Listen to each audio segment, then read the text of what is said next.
welcome everybody from the UK, from the States, all the way from France. Tal, thank you so much for your time. And I'm going to be handing over to Tali, and she can introduce you more formally. Thank you. Thank you so much, Kath, and good evening, good morning, good afternoon to everyone from around the world. For those that don't know me, I'm Tali Nates. I'm the director of the Johannesburg Holocaust and Genocide Center, and it is really wonderful to have many friends, people from also our sister centers, the Durban Holocaust and Genocide Center and the Cape Town Holocaust and Genocide Center, as well as many volunteers and members and friends from around the world, from Europe, the UK, the Netherlands, Denmark, from France, of course, from Japan, from Australia, from the United States, and from many other parts of the world joining us to learn more about this very important and interesting aspect of the Holocaust. It is really fortunate that I know Tal for some years. We invited Tal Bruttmann to South Africa some years ago to speak about his other head of expertise, his expertise on the Holocaust in France. And his latest research was of great interest, and we are all fortunate that he's going to share with us some of his research that came out in a new book in the last few months. Auschwitz, of course, became sort of a centric point of teaching about the Holocaust. Right or wrong, we are not going to talk about that, but much of what we are teaching is through the prism of what was Auschwitz, what was Birkenau, what was the complexity of all those sub-camps and many camps of Auschwitz. And much of what we know is, of course, from, or what we think we know, is, of course, from what we call the Auschwitz album.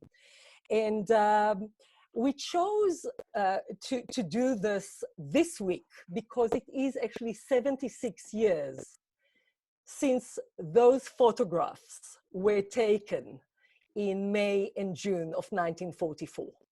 Tal will speak all about that, so I will not talk more about that, but the dates are interesting. And let me introduce Tal officially to you. Tal Bruttmann is a researcher attached to the Ecole, the Hautes Etudes and Sciences Sociales, working on the various anti-Jewish policies, French and German, implemented in France, and on the Holocaust in Europe, especially the killing centers. He has published several books on the French administration role in the anti-Jewish policies during the Vichy period, and most of them were published in French, but some also in English. And between 2001 and 2011, he was the researcher for the city of Grenoble, where he lives. He was the researcher on a project about the Aryanization in that area during the war. His latest works are focused on Auschwitz. In 2015, he published the book Auschwitz. It's at the moment only in French, but hopefully will be translated into English soon. So it's Auschwitz, la découverte, and the Holocaust in Europe with Zalk Clay, micro-histories of the Holocaust, and that was published in 2016. He just published with Christoph Kreutzmüller and Stefan Hördler an analysis of Lili Jacob's album in German. Again, I hope it will be translated very soon to English. And this new book will be the base of his lecture, his webinar with us tonight. As I said, Tal is a good friend. We met many times in France, but also in Poland and also in South Africa. It is a pleasure to have you share your vast knowledge and your expertise with us tonight. We're looking very much forward to learn from you. Thank you. Thank you, Tali. Good evening, good afternoon, or whatever to everybody. As Tali just said, I'm gonna present you a part of the work we did with two friends and nonetheless colleagues, German colleagues, on the Auschwitz album.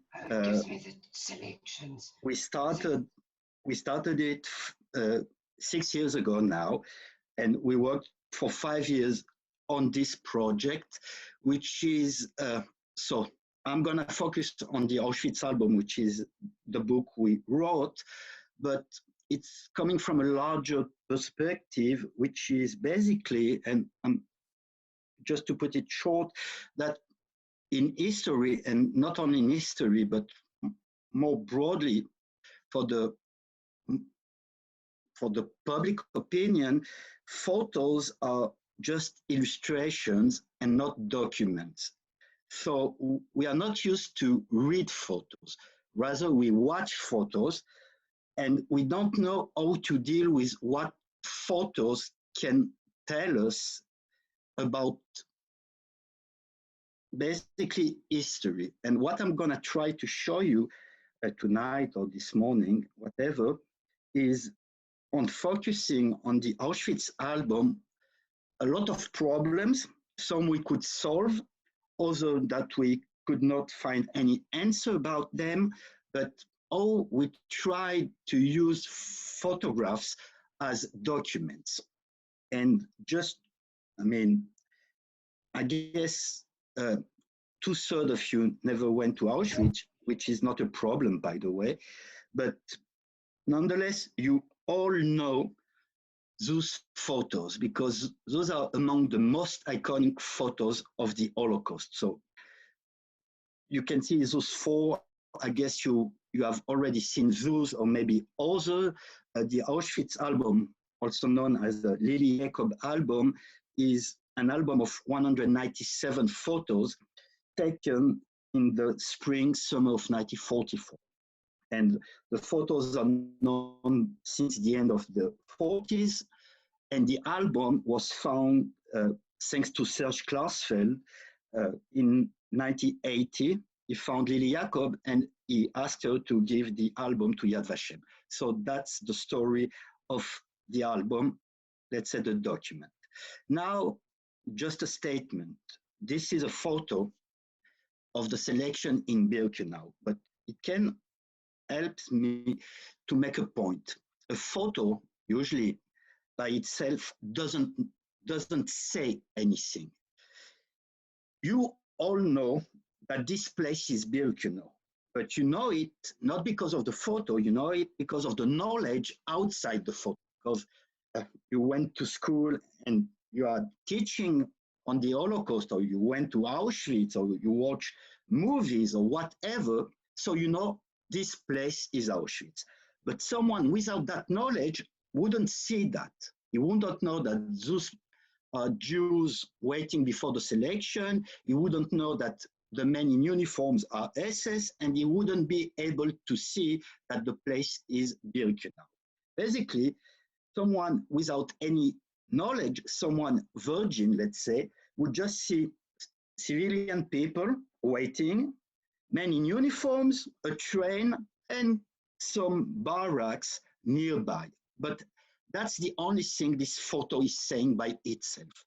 Everything else is coming from outside knowledge. And just to show you another example, which is not from the Auschwitz album, those are two photos taken by soldiers, policemen from the 101 battalion. Some of you might know it because it was studied by Christoph Browning. But if you look at those two pictures, you don't see anything particular. I mean, those are quite pleasant photos, basically. You see smiling soldiers, soldiers with people that seems to be friendly with them with bicycles. So nothing important there. But if you look more carefully, especially if you turn the photos, something written on the back of each one of them. On the first one, you can see it's written, this barn was full of Jews and bandits, the shock troop after the fight. And in fact, if you look more carefully, you can see that on the left, behind the first soldier on the left, there's a corpse on the ground. So it's not some pleasant picture about, depending on the perspective for the Germans, obviously it was something pleasant, but it's a picture after a killing. And on the second photo, you can see again what's written behind the photo. 4 bandits we are taking with us, they sold ammunition to the Jews. So the 4 guys with bicycles are basically prisoners. And you see that here, the photo by itself doesn't say anything. We cannot interpret it except if we have some information, which are the quotes behind the photo. Now, here is another example, and this photo, you might know it's from the Lili Jacob album, and those are deportees, Jewish deportees, waiting in Birkenau, and we know that they are waiting before being killed. Now, that's what we know. But if you look at this photo again, this photo shows something else. It's a photo that looks like a picnic. Really, it's a picnic. People sitting on the grass. You can't see anything special except that some of them are wearing some marks, I mean, Jewish stars, yellow stars, but that's the only abnormal information. Except for that, it's a very peaceful scene. And it is the same picture, but I just put another one, which is a photo taken in Belzec in the summer of 1940, showing gypsies. And this picture is very interesting because for decades, and I mean, you can check online even today, this photo usually is quoted, gypsies waiting before being killed in the killing center of Belzec. Now there's a problem. This killing center was built only in 1941.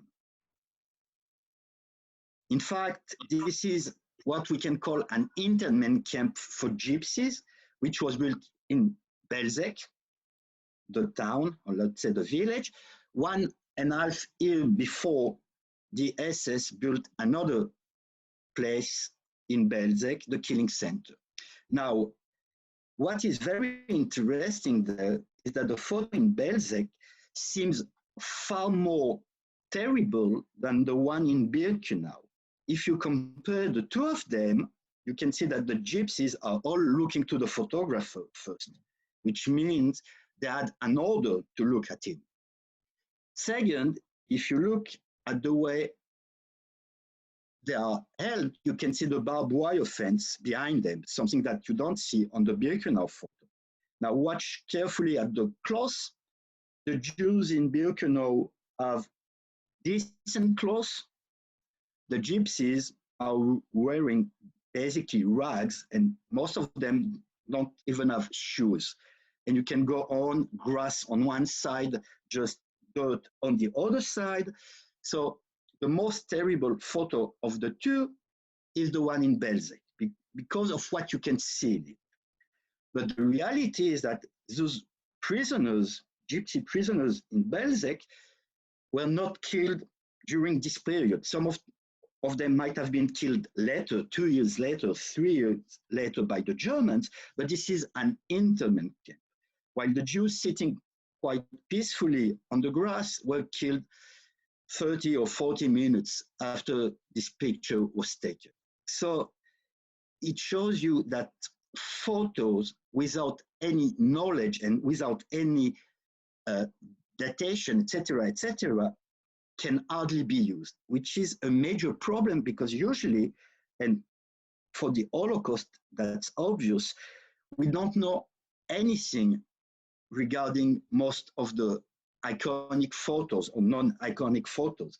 just to drop a few of them, the Warsaw Ghetto Boy, for instance, we don't know the precise date it was taken, we don't know in which street of the ghetto it was taken, etc., which is quite bizarre because in history, you would hardly use a document without any date, any information, etc., Shows you that we don't see photographs like we see written documents. And that's the same thing for the Auschwitz album.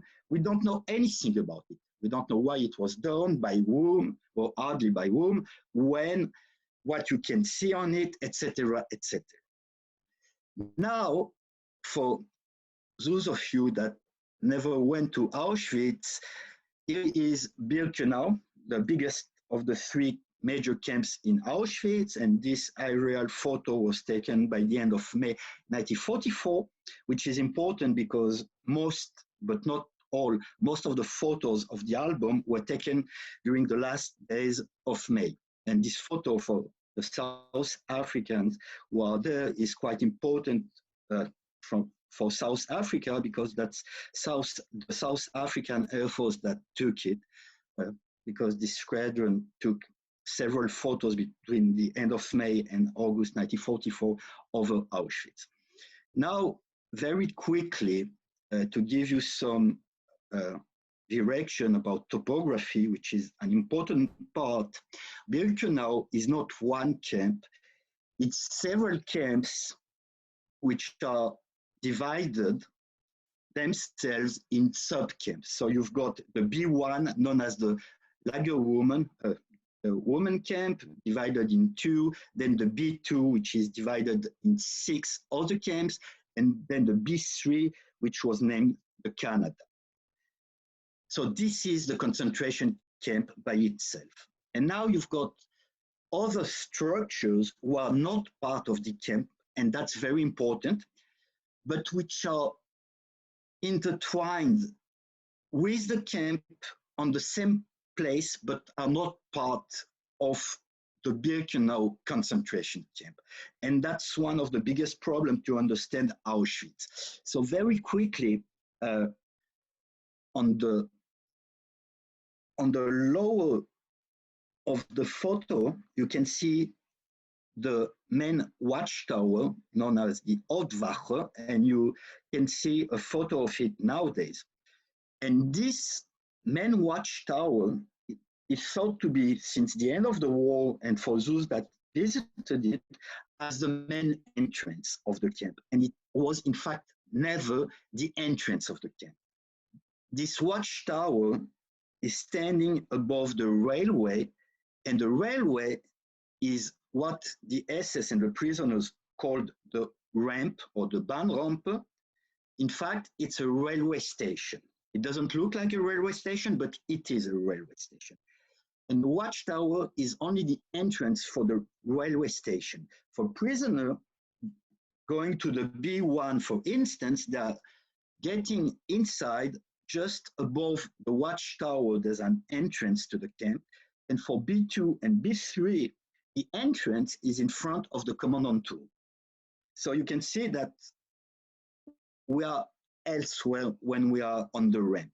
In fact, the ramp is going all the way, it's 700 meters long, and it's going to the 2 biggest gas chambers known as K2 and K3, K for crematoria. So K2 and K3, and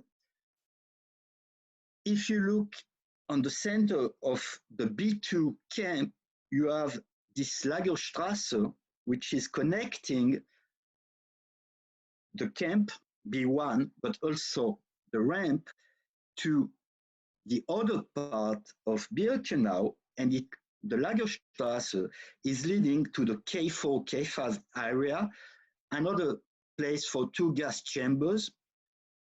And behind those 2 gas chambers, but again outside in another space, you have Bunker 2, which was one of the 2 first gas chambers used in Birkenau by the spring of 1940. And in between, you have a place called the Canada 2, because there was another Canada, and the Canadas were basically storage places for belongings taken from the Jewish deportees, either those being killed or those being registered as prisoners. And all the photos you're gonna see, or let's say most of the photos you're gonna see are taken on the Bahnrampe, which is really the center of the killing center. And it's really, and I'm gonna be quick on that because time is tight, but you have to understand one very important thing. The killing center is a place running near the concentration camp. It's not directly linked to the concentration camp. It happens to be erected there for various reasons, and you have several studies, including one of the best, the one from Deborah Dvock and Robert Jan van Pelt, explaining that perfectly. Now, here you can have a better view to the ramp, and it's really stuck in between two parts of the camp. And last, before starting the analysis of the album, this photo you might know, some of you might know it, it's often presented as a photo of the selection. But when you look at it carefully, it is not a photo of the selection. Men and women were already separated. Women and children are in one line, the men are in another line, obviously. But if you look carefully, all the people on the first rows of the photo are watching one thing, and that's the same thing for the prisoner. You can see on the right side of the photo, they are all looking at the photographer. For one reason, the photographer told them, order is even the right word there, ordered them to look at him. So it's a staged photography.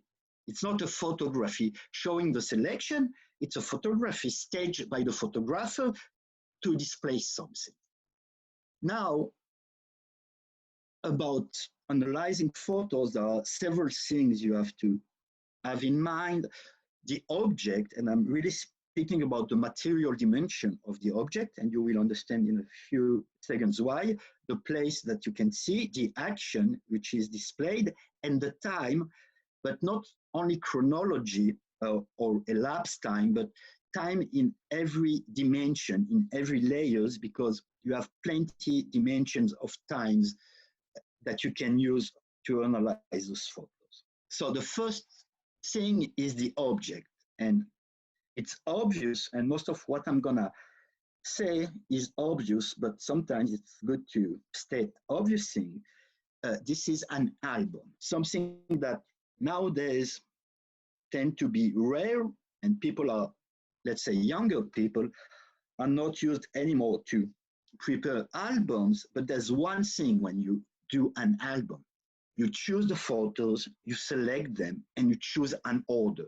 So I'm just stating something obvious, but that's a problem because no one never said that about the album or any album, that there's a selection and an order that was chosen for those photos. And I speak for myself as for 5 millions of people.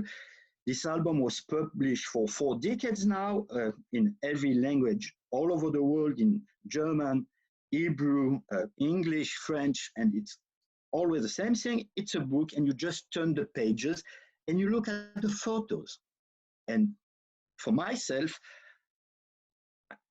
I watch rather than anything else at those photos for 10 years without asking any questions about them until in 2014, a German friend, Christoph Kreutzmüller, one of the 2 other authors of the book, told me there are problems with those photos. So here is the first page of the album, which is the title given to it, the reimplantation of the Jews from Hungary. And this album is divided in 11 chapters. You can see here, for instance, the first one called Arrival of One Transport. So that's stated in the album. And then you turn the pages, basically. I mean, that's what I did for 10 years. So I'm speaking about myself. And you can have a look at those 4 pages and everything seems, I mean, okay, nothing in particular. And to show you that I'm not the only one trusting basically the Nazis, because the Nazis wrote Arrival of One Transport. And then here you have Yad Vashem version of the book. It's the story of one transport. Basically, Lili Jacob transport. But when we started analyzing those photos, we realized it's not one transport. You have much more than one.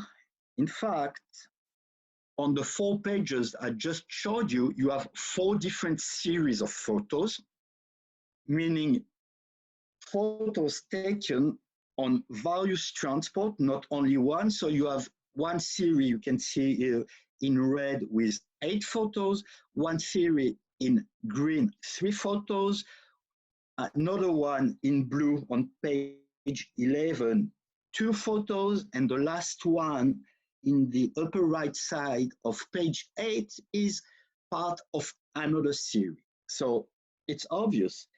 Everything in the album is not ordered according to what really happened. It's not one transport. It's many things, and I'm using things because once you see that, you have to understand what it is. So here is, for instance, a page gathering the 8 red photos that you just saw. So you see here the 8 red photos. So the numbers I added are the place in the album. So you can see it goes from 24 to 36. But once we analyze them, we found the right order. And here is the right order. So 27 is before 33, which is before 26, and so on and so on. But you can see that it makes sense now, and I'll just give you one example. Here is the right order. If you look at the EHESS on the forefront of the first photo, on the upper left side, you can see he's raising his hand. Why? Because he's telling to a truck driver to go on and to cross the ramp. And you can see on the next photo that the truck is going through the ramp. And then when you look and you zoom on the photos, you can find faces, and I've circled 2 different faces. You can see that, in fact, women are moving forward. So the order is important there. It's a series. We don't know if it's a film because we don't have the films. So it was maybe taken on 2 films, 2 different films, but it's a series. It's the same transport taken on the same day, and you can see the action. Now the question is, how did we found information on the photos? Because most of the photos all look alike. For instance, here you can see 3 other photos, all taken on the same direction, meaning the main watchtower is on the back of the photographer, and the end of the ramp, the 2 major gas chambers, K2 and K3, are in the front of the photographer. And basically, you can think that all the photos are the same. So part of what we did was to find elements allowing us to link them or to state that those photos were not taken on the same day. For instance, there, when you look at the crossing of the ramp, which is really on the background, you can see that on picture 21, there's nothing on this crossing. On picture 19, by the crossing, you have some stuff, various things just piled there. And on the last photo, number 4, you can see there's a lot more stuff there. So definitely, those 3 photos were taken on several days. It's not the same transport. It's not even during the same day because we used also shadows, etc., etc. And you can see that you have a lot of information on the photos, in fact, but you have to find them and to understand them, which is the most difficult part, because you can't know what's on those photos, except if you can link that to documents, to archives. Now, sometimes you can find obvious elements linking a photo to another one. For instance, here, it's obvious, you can see this pile of stuff and this object standing in a very specific way from one photo to another. So obviously it was taken on the same day on the same transport. You can also see that because it's the same train, and every train is different, which is very important because all the trains are made by various wagons, cattle cars, etc., all being very distinctive. You never have the same distribution. Now, another example, very quickly. Here you have two photos taken on the center of the ramp, showing the selection going on. And you can see where it is from a topographical point of view. So the photographer is standing with his back to the gas chambers, and the main watchtower is in front of him. You can even see smoke from the outside. In fact, it's a regular train going through the city of Auschwitz and passing by Birkenau. And from a regular train, sitting on a train at 2 or 3 meter height, passenger train, you could have a very open view on the Birkenau camp. So you can again see an information there. Now to go back to how we link the photos, on the two photos taken on the center of the ramp, you have this woman that you can see on those focus. So you can see her back on 37, and she's turned on 38, but you can see that's the same woman, the same hair, the same coat. And then on picture 64, and I'll show you where it was taken, you can find the same woman. It's the same coat, it's the same hairs. So that's the same woman. You can link those three photos together. Now, another example, another woman you can see on the forefront of the two photos during the selection, and you find her again on another photo, which is elsewhere on the album. And again, same clothes, same liner, etc., etc. In fact, those photos were taken in the second part of the so-called Hauptstrasse, which was the way leading from the watchtower to the gas chambers at the end of the railway station. So those photos were taken after the selection, and the woman and children you can see there are walking to the death. And in fact, in the album, you have 12 photos taken at this exact place. 12 photos, scattered all over the album. You can see the numbers.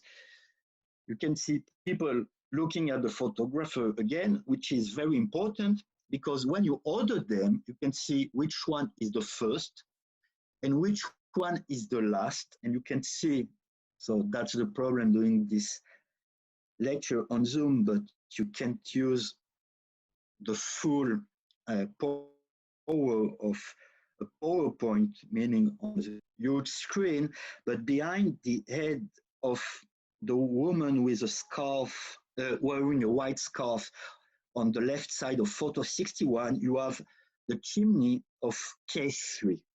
So basically you can see Crema 3 on several photos, including 61. Now, I told you they are walking to the desk, to the gas chambers, but they are turned. They are not walking anymore. Why? Because the photographer stopped them, ordered them to turn around and to look at it. So you can see that the photographer is not only taking pictures, is also interacting with the victims and is an EHESS. So he knows exactly where the victims are going. He stops them, he takes his pictures, and then he sends them to the death. Now, on one of those photos, you can see a number on a wagon, and we could find in the Auschwitz archives a report from the 19th of May 1944 saying that this exact number of wagon was there in Auschwitz this day. That's the only day in 1944 that this wagon was there. So thanks to that document, we know that this photo and all the series was taken on the 19th of May 1944. So you see, you have plenty of information, but you have to understand those information and try to link them one to another. And again, going back to the selection, on other photos, you can see men being photographed on the so-called Lagerstrasse, leading to the K4, K5, but also leading to a very special place called the General Sauna, which was the registration place for prisoners. Obviously, the people, the men that you can see on photo 73 were selected people, meaning they will be turned into Auschwitz prisoners. And you, by zooming on the photo, you can see that the man standing there on 73 is also on 37 and 38. He's holding something very distinctive on his hand, and you can see that the guy, even if his face is turned, is holding the exact same thing on 38. So same thing there. Another photo on by the entrance of the Lagerstrasse, photo 80. This man is standing also during the selection on the men line. So all this allows us to link the photos, etc., etc.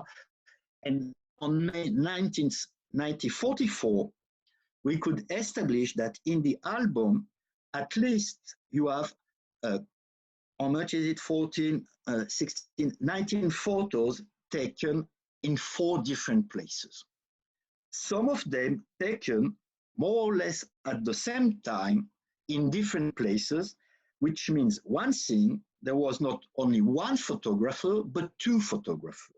But we know, thanks to the archives and also thanks to testimonies, that there were 2 main SS photographers in Auschwitz, Walter and Hoffmann, to make it short, and those 2, in fact, realized most, maybe not all, because there's one testimony saying that Rudolf Höss, Auschwitz commandant, made a few photos, but Walter and Hoffmann made most of the photos.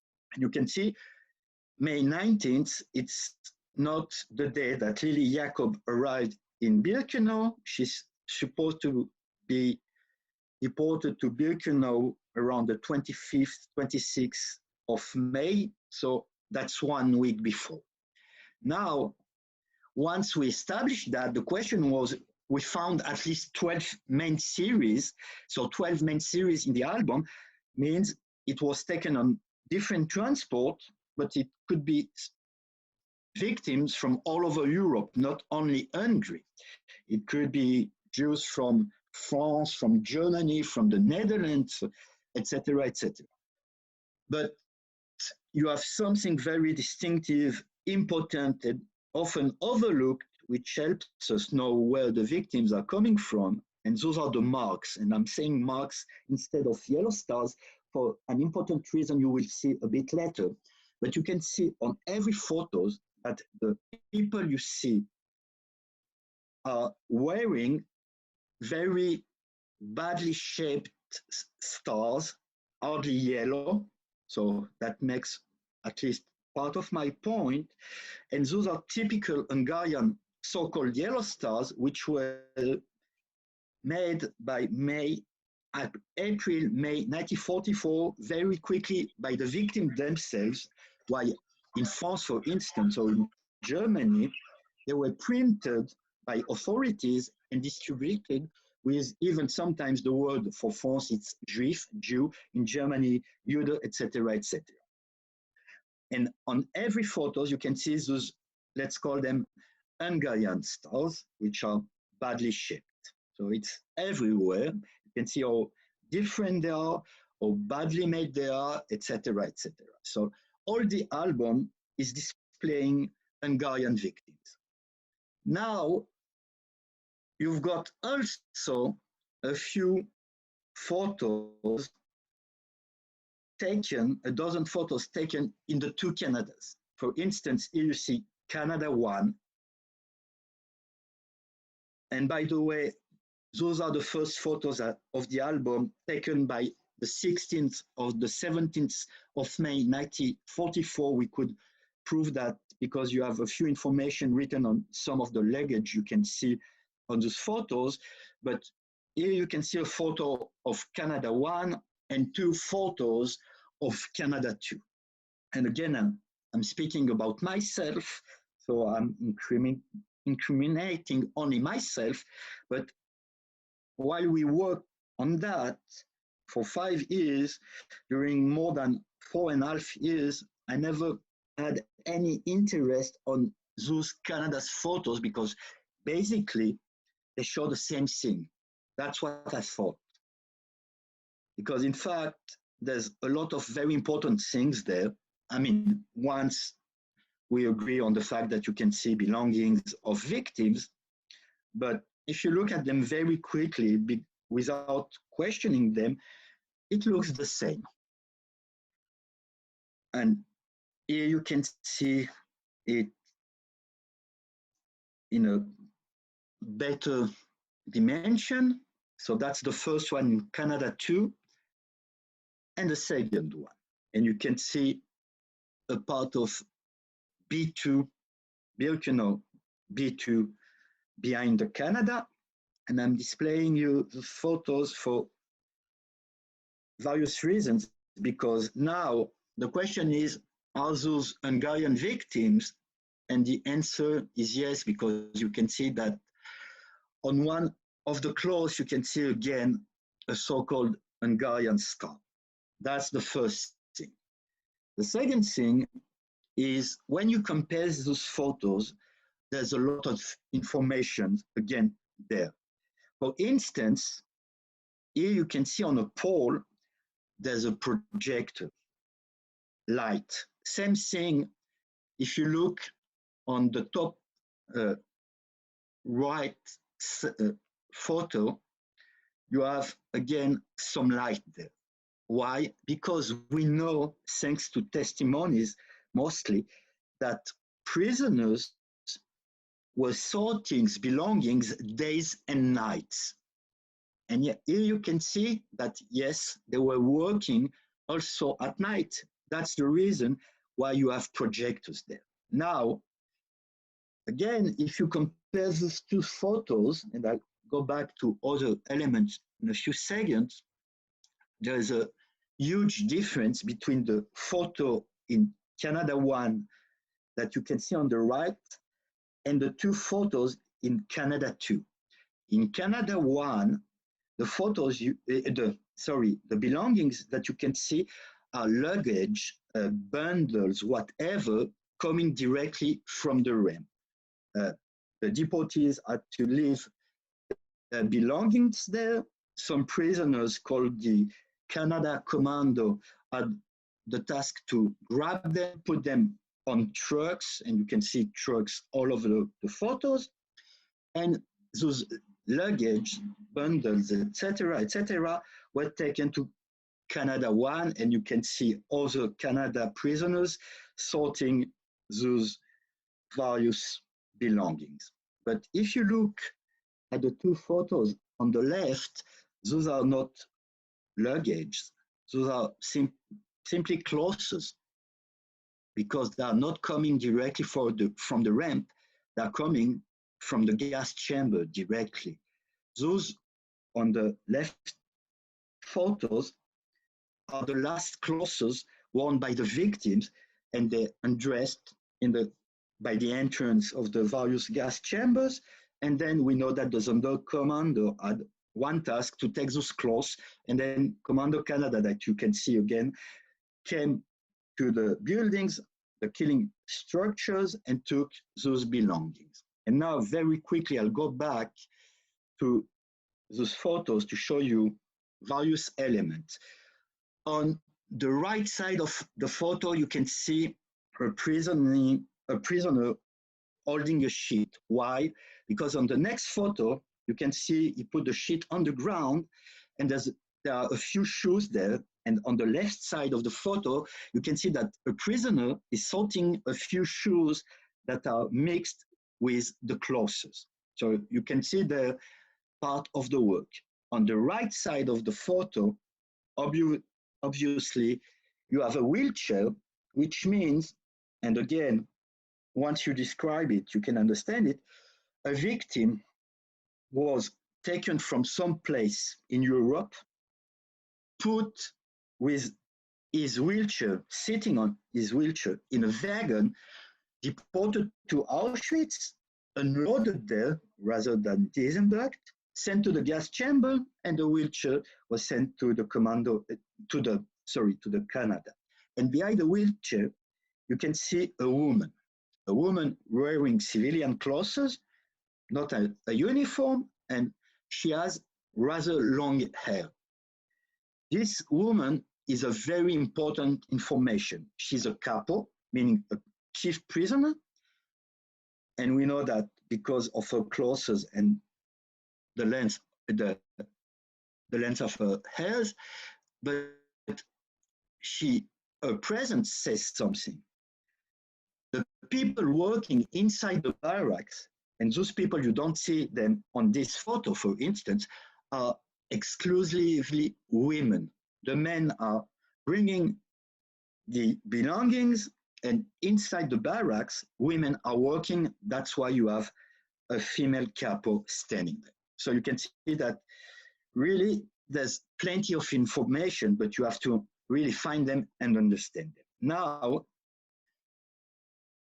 another example on the way, and Tali said it during a nice introduction, another very interesting fact is about selection. And I guess all of you, most of you know how when the selection, it's usually described by people sent to the left were sent to the gas chambers, but because we know that thanks to survivors, I was sent to the right. And those are testimonies, and there's absolutely no problem with that. I mean, we can understand why it was made this way, and there's no point, I'm not discussing that. But what is interesting there is that usually those photos are used as illustrations of survivors' testimonies. But if you look at the photos are not showing what survivors are saying. Why?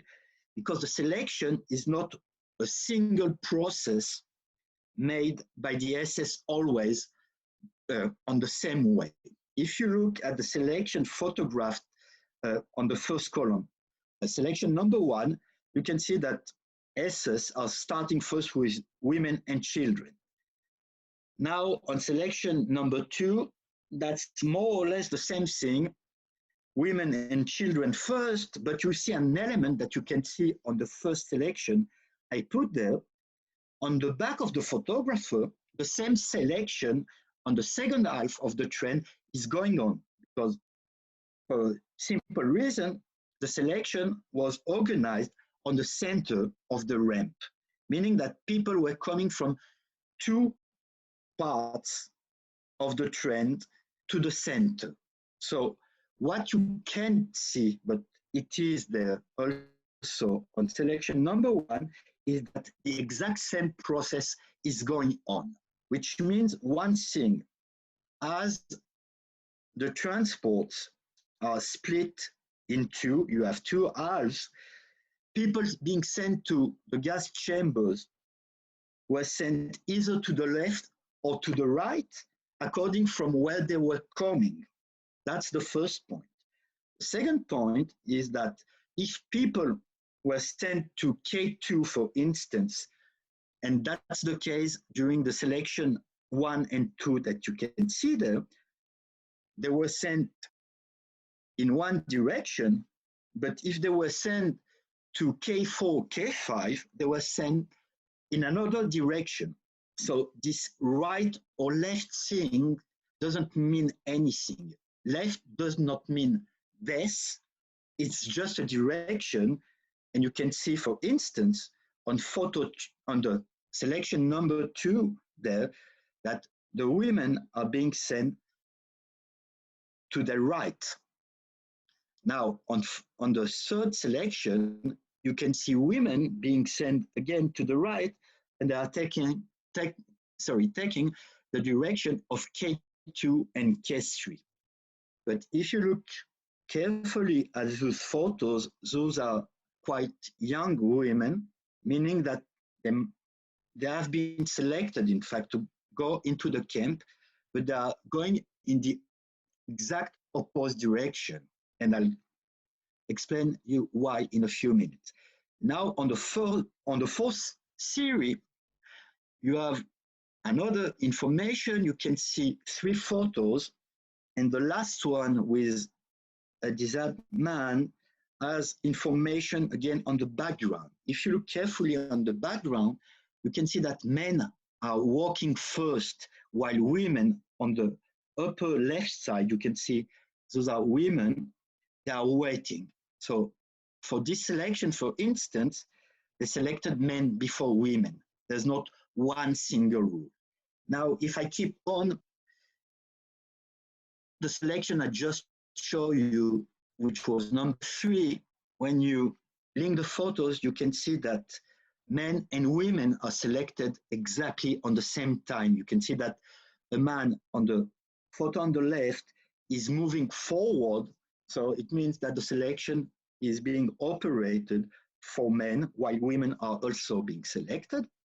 And below, you have people being sent to the gas chamber number 5 by the end of the Lagerstrasse.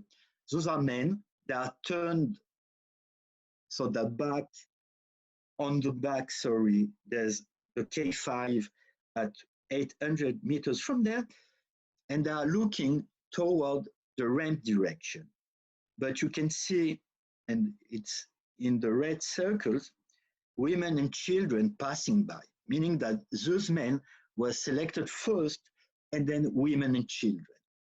So what we know through testimonies is the way survivors remember a very brief traumatic moment, which is, and I can go on, left in Latin is sinistra, sinistra means death, etc., etc. So there's a whole story there, but you can see there's no left or right as a rule. There's the procedure and the way people remember it.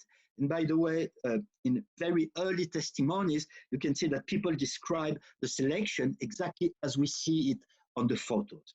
But my point there is that we use testimonies with the photos without thinking about the fact that the testimonies are not telling us what the photos are saying. And it's not about contradiction, it's about not using the photos as what they are telling us precisely. Now, I was telling you able-bodied women being sent toward the direction of K2, K3. In fact, we could link those selection photos to another series, and you can see women selected to be prisoners waiting on the Hauptstrasse, but in fact, they're just standing there. They're standing there for one main reason: they can't be registered into the camp, because to go to the central zona, which is after the K4, crematoria 4, crematoria 5 area, the SS first had to kill the victims there before allowing future prisoners to go through this very precise area. So first they do the killing, then they send the prisoners this way. So there's no left and right, and it's very important because now you can understand why those women are standing there. They're waiting to be allowed to be sent to the registration building. And in fact, that's the same thing on the red series photos, when you look a bit behind the selection process, you can see that men are standing on the tracks, and again, they are waiting before being sent to the registration building. So when we call this place, as the prisoners did, a station, it is a station. People are not standing there just a few minutes. They wait for maybe 1 hour before the selection starts, and some of them wait for 1 hour, maybe 2 hours before being sent as prisoners through registration. So it's not just a brief moment, it's a very long moment, and you can see it there on the photos. Now, very quickly, because I think I have 15 minutes left and plenty of things, but as every lecturer, plenty of very interesting things to say. Obviously, I'll just show you a few informations.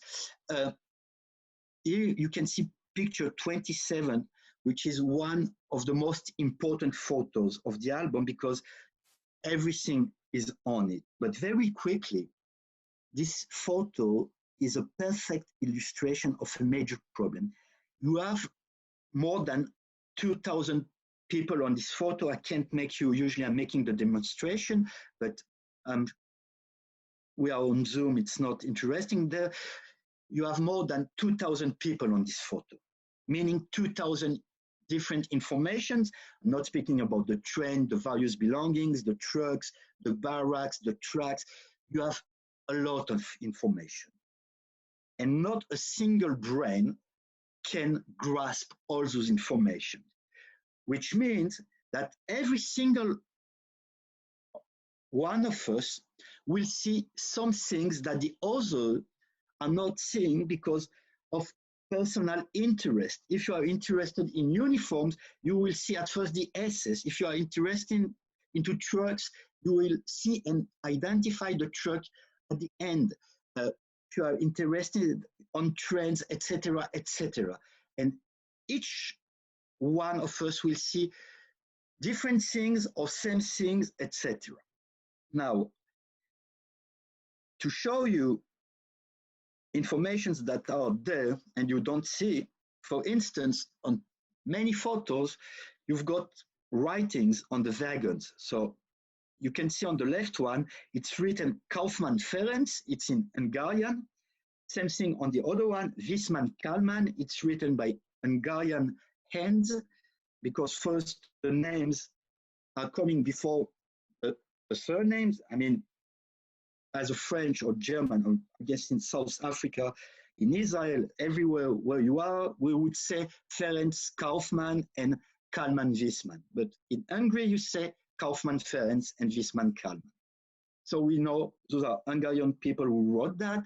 The number 11 on the left photo is the number of the wagon in the transport. 71 is the number of people inside this wagon. And you can see on the other photo, 76 people were standing on the other wagon.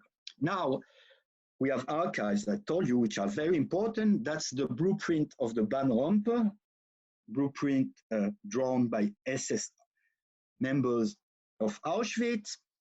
And what is important there is that the station platform length is 600 meters according to the plan, and according to topography you can still visit today. But if you zoom in the photo 27, you can see that the train is going far longer than the platform itself. It's 700 meters length at least, meaning that's one huge transport. And we have the numbers of the so-called Hungarian transport. We know that at least 3,500 people were on the biggest transport. This is one of the biggest. That's why I was telling you there are at least 2,000 people on photo 27. Now, just to show you various examples, starting on the left and going clockwise, you can see the camp and the barrack camps on the left, upper left. Then in green, the building that you can see is K2, Crematoria 2. In fact, one of the two biggest gas chambers. Then you can see an SS waiting by the truck on the background. Is so just watching the so-called Commando Canada prisoner grabbing the objects, the belongings, and it's a huge amount of them. It's more than 3 meters high, standing there. You can see Commando Canada prisoner by the end of the photo, all one dealing with other belongings. You can see another group, because the Commando Canada was divided in various distinctive groups, other ones dealing with the selection process itself. You can see, so one in the center walking is ordering the people, the men. Another one just before him is talking with the women on the left of the women file, and on the right you've got exactly the same thing going on. Then you can see a man sitting on a wheelchair just by the transport, other disabled or two people waiting, just sitting there. Those people will be taken by a truck and being sent to gas chambers later. And you can see the SS dealing with the selection, meaning one officer, usually a physician or dentist, and NCO, which are helping him, and the one on the forefront, which is just a sentry dealing with the traffic, which is a very important dimension that we have not in mind, but you have trucks all over the place, cars, even bicycles, and it's not only the selection going on, it's also SS moving back and forth from the ramp. Now, one last point about 27, when I told you that we won't see the same things, for instance, and tell me if I'm wrong, no one, and because of the Zoom format, it helps my point, I think no one saw that you have prisoners digging a trench on the upper left side of the photo. They are there. No one never saw them and never saw them mentioned on any study, but here they are. You can see them. Those prisoners are digging the trench that, for the people that went visit Auschwitz, this is this huge trench between the Hauptstrasse and the railway itself. In fact, while those photos were taken, the construction work was not over. It's going to be finished by August 1944. We are in May. And we can see construction works all over the place. And more importantly, the people managing this work, this construction work, are civilian workers from a German firm in Cottbus in Germany. And they are there during the selections because they stopped working. We have the reports, and they're saying, as the transport arrived, we had to stop working. So you can see another very important dimension. And then very quickly, other things about the order of the photo. In the album, you've got 73, 74, and 75 side by side. But in fact, the right order is 75, 74, and 73. And you can find the same man between 75 and 74, and the same teenager, which is cut on the right side of 74, is standing on 73. In fact, those are what we call nowadays panoramic photos. And with our iPhones or whatever you use, we can do this with one single photo. But by then, you had to make 2, 3, or 4 panoramic photos to show a panorama. And that's what these EHESS are doing. And we could establish, that's why I was telling you at the beginning that the object by itself is very important. Here we have another series of 3, but one photo is missing. And we can establish that because it's the size of a photo, and knowing the place, knowing the dimension of the place can tell you that the part missing in it is really the size of what we don't see, meaning people and women standing just in front of K2, looking at the photographer, and in the back is K3. So that's a way to prove that a photo was taken. It's not in the album for various reasons. Maybe he failed the photo, it was not interesting for the album or whatever. It was made, it's obvious, it's not there. Now, because I don't have time, very quickly, those photos, when you analyze them, show one thing. The EHESS, you can see on the center of the photo, 22 and 23 are waiting for something. The main question is, what are they waiting for? And the answer is quite simple. They're waiting for their colleague to take the photos, which is very important because this is the so-called Ungarn action, the deportation of the Jews from Hungary. You have maybe 5 or 6 transports every day. They had to deal with them quickly, but you can see that here they stopped the operation to allow their friend, and they were friends, to allow their friend to take those pictures. So he stands on the top of a wagon by the center of the ramp. He makes one photo, and he makes another one for one obvious reason, just in case he missed the first one. Why? Because they are not going to stop again everything just to allow him to do it. So he's doing them twice in case one is missed. And now, the photo I showed you at the beginning is showing you women that you can see at least the back on photo 23, meaning that this photo was done next. And that is very important because you can see how long, and that's the time dimension I was speaking about, it took for them to make this photo. 22, 23 is standing on the top of a wagon. You can see the wagon because that's the same one on photo 30. It's 10 meters long. He has to go back down the stairs that you can see, walk again 10 meters to get in front of the women, stand there. It takes at least 5, maybe more minutes. So you can wonder, I mean, they might have stopped everything for at least 10 minutes. If you take into account the time is not running because it's not easy when you stand on the top of a wagon, etc., etc. The whole operation for this photo took at least between 5 and 10 minutes. And another point is that he probably also done another one in front of the women and children, but it's not on the album.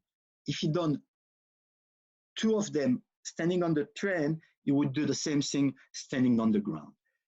Now, very quickly, and I'm sorry, we have drawings showing the same scene. Scenes that are usually known through the photos of the Auschwitz album. And those drawings, maybe some of you know them, they are displayed by the first ramp, which is stuck in between Auschwitz I and Birkenau. Those drawings are very, very precise drawings. For instance, you can see that all the victims drawn there are wearing marks on the right side of their clothes, while usually Jews in France, in Western Europe, to make it short, had to wear it on the left side of their clothes. Even more, on this drawing, you can see that this old man is wearing one in his back. So usually people tell me when I ask them that the man who drew that put the star in the back to show us that those are Jewish victims. But if you look at the drawings, it's made like a comic strip, meaning the same people are shown on the 3 drawings. So you already gave us the information. You already told us that the victims are Jews. It doesn't need to put that on the back of the victim. The main reason he has one on the back is coming from one, not understanding that is a major problem because we call that yellow stars, obviously, Germany, France, etc. In the general government, there were no yellow stars. In Warsaw, they had to wear an armband with a blue star. In Serbia, another mark. In Chisinau, another mark. In Vilna, another mark, etc., etc. We can go on and on. What we call all over the world the yellow star was worn by a minority, while the majority of the victims, especially in the general government, wore armband. So the yellow star is just a mark that the Nazis forced the Jews to wear. And now in one area, and the most infamous ghetto is the Litzmannstadt or Łódź ghetto, Jews had to wear a star on the right side of their clothes and on the back, exactly like on the drawing. You can see how precise those drawings are. We know that the victims are coming from the Warthegau, a former Polish territory annexed to the Third Reich. Now, very quickly, you can see that on the drawing, 1/2 of the watchtower is missing, again, nowadays. But in 1943, the watchtower was not finished and one part was missing, so the drawings are very precise. And another element, you can see violence all over those drawings, violence that you won't see on any of the almost 200 photos of the Lili Jacob album. And that's the main problem. We tend to think that photos are telling the truth and that drawings are subjective. But here's the problem. We know through prisoners' testimonies, either dead prisoners who wrote in the camp or survivors. We know through EHESS testimonies or even procedures that there was violence all over the selection. So documents, testimonies are all telling us what you can see there in those drawings, but we are using photos that are not displaying any violence because the EHESS staged them. And that's the main problem. We tend to refer to iconic images while they are not telling us the truth. I mean, the way reality went, and there is a truth. As an historian, I can say there is a truth, there are facts, and the facts are a truth. But here you can see it now. In fact, the violence is there, but it's staged. The photographer really took care to not show it. But if you look carefully, all the EHESS are holding sticks, in fact, canes. Those canes are their work instruments during the selection because they are tied and have to wait. And you can see on the left an EHESS using it this way, but they are also using it as a weapon to beat people. Where are they coming from? From the victims.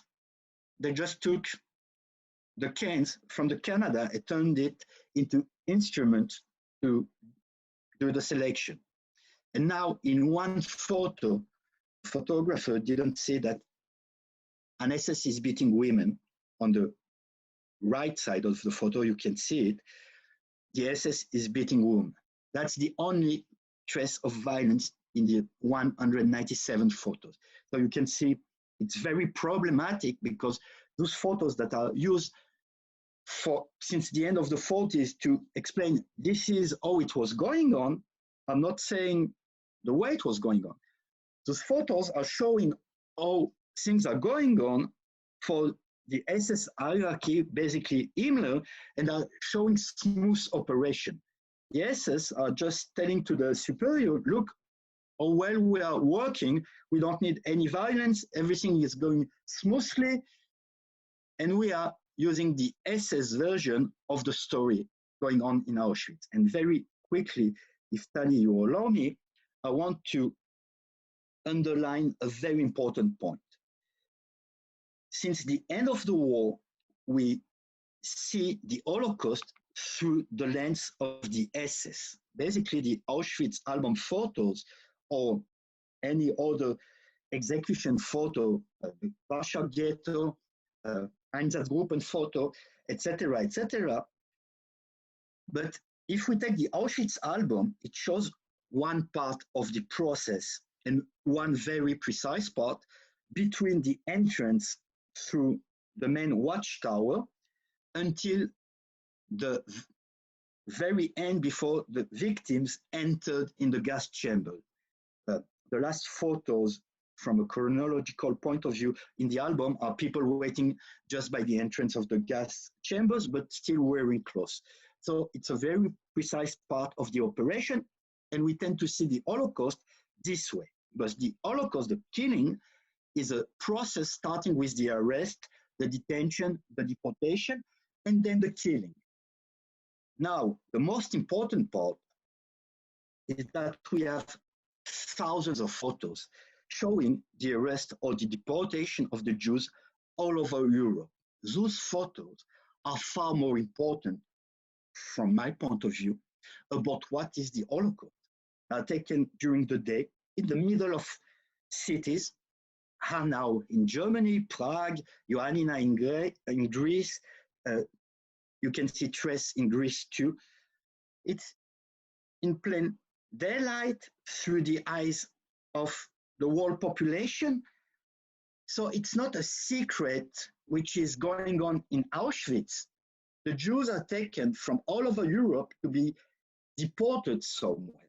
Now, I'm gonna finish on that, I promise. We've got series of photos taken, for instance, in Hungary during the time the ones in Auschwitz were taken. And you can see the Hungarian victims crossing the whole town with people, neighbors, knowing them, looking at them or not looking at them. Look at the guy on the bicycle on the upper left photo, doesn't care what's going on, are crossing the whole town of Koszeg before being put into deportation, the deportation transport. But one last thing, on two of the photos, you can see an hotel there, and behind it, you've got Frankel-Ferenc's shop.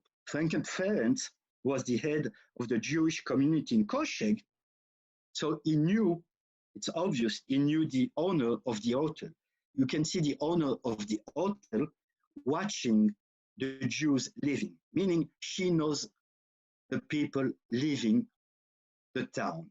And last thing, and I'm finished, here on this photo, you can see the collaboration, which is an important part of the Holocaust. So if we keep on using the Auschwitz album photos to describe the Holocaust, we miss this part, that it was done in plain daylight with the knowledge and the knowledge of the civilians and the collaborations of various states, from France to Hungary, from whatever other country in Europe, Slovakia, Croatia, etc., etc.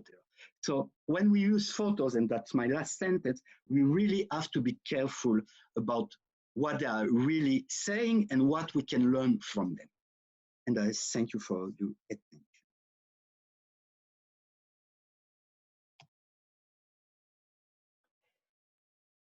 Tal, can you stop your screen share, please? Yeah, I'll do it exactly now.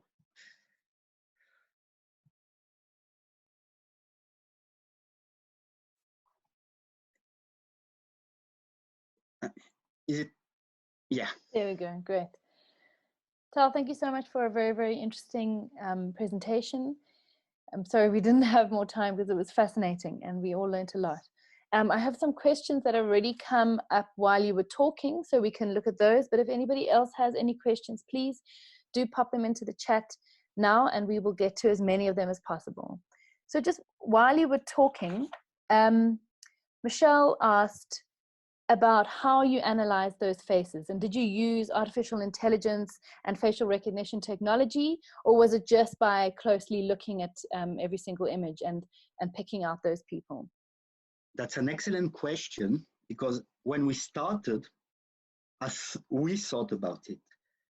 But in fact, first, it's very expensive, and I'm a poor researcher, as every single one of us.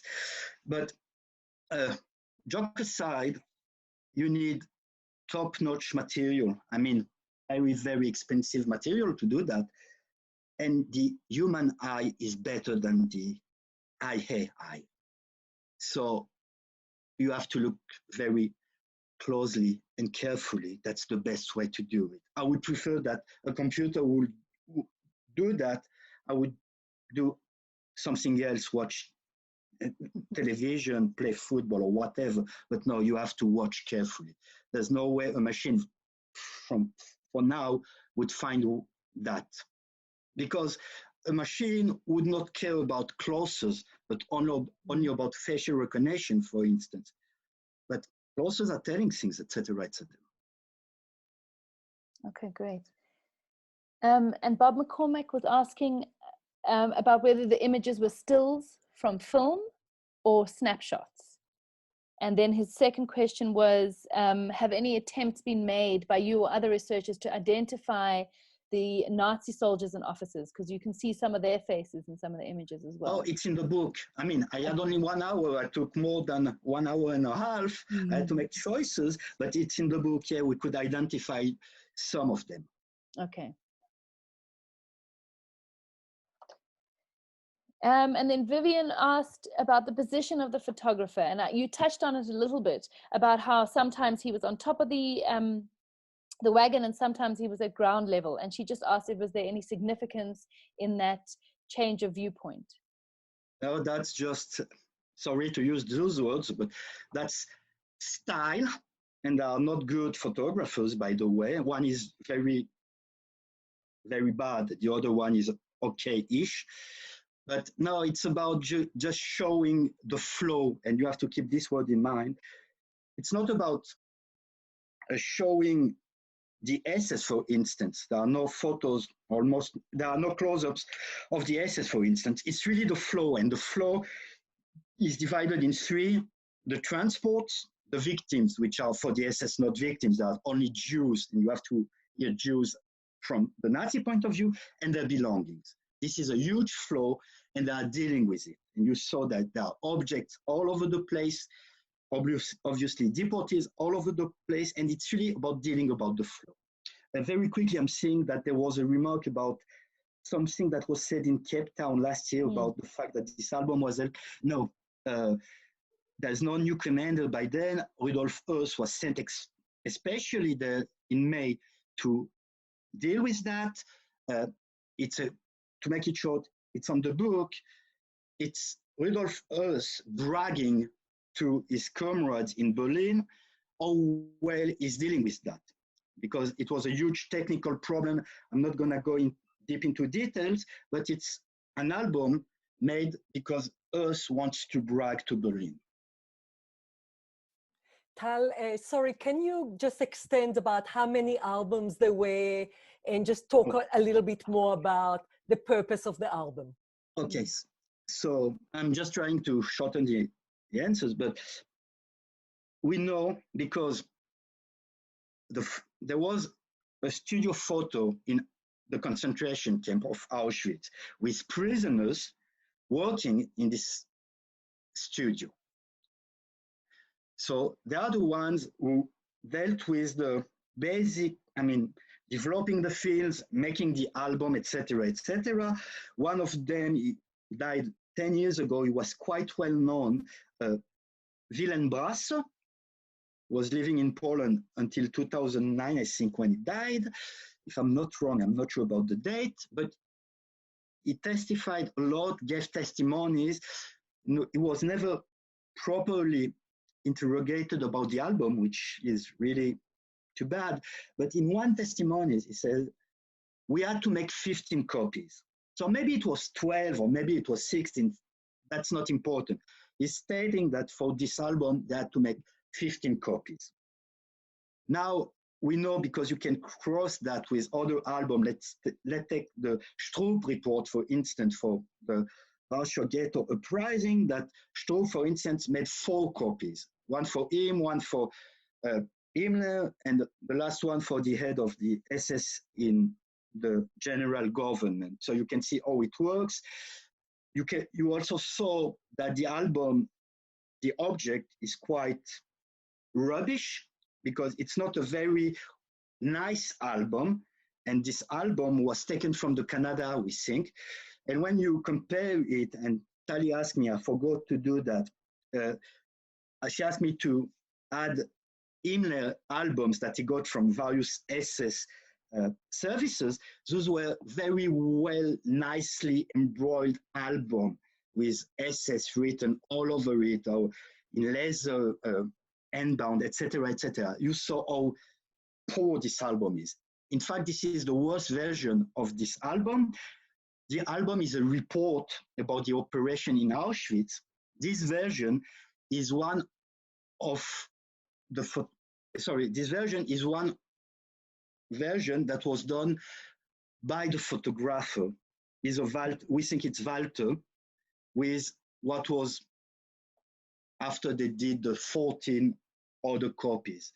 So we don't know exactly what was in the other copies, because usually, and that's what we can see with the Stroop report, every album had some discrepancies, different photos are there or not there, etc., etc. But basically, this album is a report about the killing of the Jews from Hungary. It was done for the major Nazis, Himmler, Eichmann. You can name 12 people on the involved in the operation. And we have the worst copy of the album. Connected to that, I think Mervyn asks, through which hands did the album pass from the beginning, and how did it sort of arrive at Yad Vashem? What was that process? Wow, that's a long story, which is well known and was written especially by Serge Klarsfeld. But to make it short, Lili Jacob, which was an Hungarian survivor from Auschwitz, was sent from Auschwitz to the concentration camp of Dora. And at the liberation of Dora, while she was going through stuff there, she was looking for food and decent clothes, she found the album. She found the album and she recognized some people. And she understood that her deportation photographed. So she kept the album. So people sometimes find it strange that one people involved in the album, and she is in the album, found the album. But you can put it the other way around. If you're a concentration camp survivor looking for food and you find pictures in April or May 1945, you don't care about it. I mean, you're not there to do a story. You're not there for the future. You want to eat, you want to rest or whatever. So the main reason she kept it is because it's her. So she kept it. She went back to Hungary. In fact, she was from a part of Hungary which was Slovakia, then Czechoslovakia. So she sold copies of the album to the Jewish Museum in Prague. That's why we have the photos since the end of the 40s. And then she immigrated to the United States, and it was forgotten. Then you have the Frankfurt trial in Germany about Auschwitz by the beginning of the 60s, and she comes to the trial, she showed the album.